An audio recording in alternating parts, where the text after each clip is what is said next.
Bonjour à tous et bienvenue sur ma chaîne dédiée au Krav Maga et à la self-défense.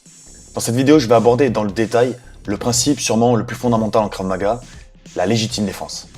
Cette notion est au cœur du Krav Maga moderne, tel qu'il est enseigné dans le civil. Et si elle doit être comprise et maîtrisée par tout citoyen évoluant dans un lieu public, elle doit l'être a fortiori encore plus par tout pratiquant de self-défense. Cela est d'autant plus important que les tribunaux sont souvent bien plus sévères en la matière à l'encontre du pratiquant d'arts martiaux. En effet, supposé pourvu d'une maîtrise de ses gestes supérieure à la moyenne, les juges ne lui accorderont aucune clémence en cas de réaction disproportionnée. Et même l'homme honnête et de bonne foi peut se retrouver auteur de coups et blessures volontaires, pouvant entraîner une peine de prison s'il n'a pas su maîtriser et doser sa riposte. La légitime défense s'apprécie de manière très stricte. En droit français, c'est un fait justificatif, c'est-à-dire une situation de fait qui justifie la commission par un citoyen d'une infraction. La loi autorise le citoyen à se soustraire ou à stopper une agression dont il est l'objet ou la cible.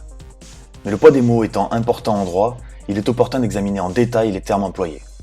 Voyons donc ce que dit la loi. L'article 122.5 alinéa 1 du Code pénal, relatif à la légitime défense des personnes, dispose que « n'est pas pénalement responsable la personne qui, devant une atteinte injustifiée envers elle-même ou autrui, accomplit dans le même temps un acte commandé par la nécessité de la légitime défense d'elle-même ou d'autrui, sauf s'il y a disproportion entre les moyens de défense employés et la gravité de l'atteinte. » À la lecture de ce texte, il ressort clairement que l'agression et la riposte doivent répondre scrupuleusement à des critères bien définis. En pratique, il faut retenir 3 conditions respectives pour chacune d'elles.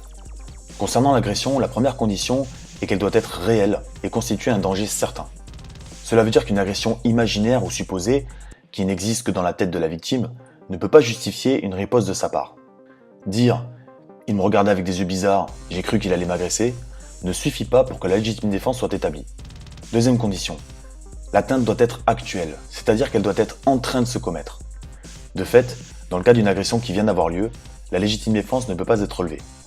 De même, la légitime défense préventive, face à une agression qui n'est pas encore consommée, ne peut pas être admise. Enfin, troisième condition, l'atteinte doit être injustifiée. Une agression physique est nécessairement injuste lorsqu'elle est commise par un individu non identifié et sans prérogative légale. Mais elle n'est pas injuste si elle est la conséquence d'une tentative d'interpellation par les agents des forces de l'ordre. Celui qui blesse le policier qui tente de l'interpeller ne peut en aucune manière invoquer la légitime défense. S'agissant de l'acte de défense, il répond également à des critères très stricts. Premier critère, la riposte doit être simultanée à l'atteinte. La loi dit dans le même temps, ce qui exclut de facto toute anticipation prématurée d'un coup qui n'a pas encore été donné. Celui qui frappe son agresseur après que ce dernier l'ait agressé ne pourra pas invoquer la légitime défense pour se justifier. Deuxième critère, l'acte de défense doit être nécessaire. C'est-à-dire que les coups que l'on porte doivent être liés exclusivement au besoin de faire cesser ou de se soustraire à l'agression. Une fois que l'agression prend fin, la riposte doit cesser également. De plus, s'il existe une alternative à cette riposte, je devrais absolument la privilégier. Enfin, troisième critère, la riposte doit être proportionnelle à la gravité de l'atteinte. En d'autres termes, les moyens utilisés et mis en œuvre dans l'acte de défense ne doivent pas faire peser de risque supérieur au risque encouru. La riposte doit donc être modérée et en rapport avec la gravité de l'agression. Mais si notre vie est directement menacée, par exemple si on nous agresse avec une arme, alors on pourra user de moyens potentiellement létaux pour se défendre. La légitime défense est une loi naturelle de l'homme vivant en société. Chaque individu a le droit de se défendre et de repousser les agressions dont il fait l'objet. Mais ce droit est très encadré et il limite considérablement notre liberté d'action. Dans la pratique, dans un état de stress intense et dans un temps souvent très réduit, il est très difficile de rester lucide afin de réagir tout en gérant le niveau de riposte. Cela demande une rigueur quasi chirurgicale dans l'acte de défense. Pour que la légitime défense puisse être retenue, il faut que toutes les conditions citées précédemment soient réunies simultanément.